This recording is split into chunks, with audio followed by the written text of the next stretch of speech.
I'm in the process of refreshing some of my containers. My goal is to rejuvenate the soil in all of them. That may not happen, but you got to set a goal and see if you can do it.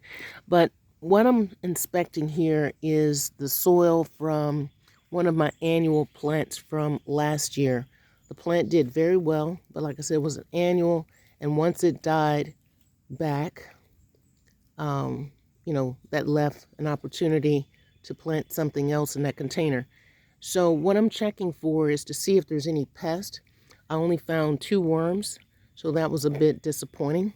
I want to have a little bit more life going on there. Those are the only 2 that I found in there.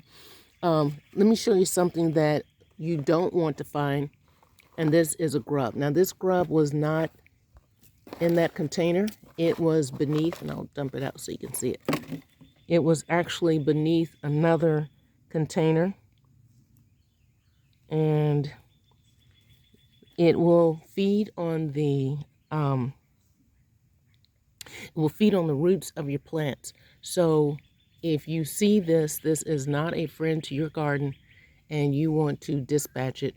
Chickens, maybe your lizards, they will enjoy it, but that is not something that you want to keep in your garden. Again, I didn't find it in this container, but when I lifted another container, I found it beneath there. So I'm just going to move that out of the way. But I'm going to be using my usual amendments. I have my worms, so I'm going to be using the castings, as well as putting worms in with the planting or the potting medium itself.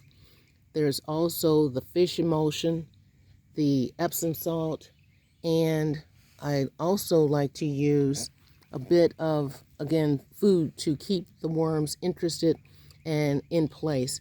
There may not be a whole lot for them to feed on here, so when I use my container, I'm going to put some compost that has not been broken down at the very bottom of the pot.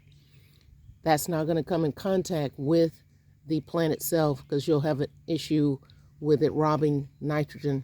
So I'm going to put all kinds of kitchen scraps such as watermelon rinds, cantaloupe rinds, the cucumbers, tomatoes, and so forth that have gone bad and that I no longer want to use. So again, if you're planting in containers, you're going to want to make sure you inspect your soil and refresh it as necessary.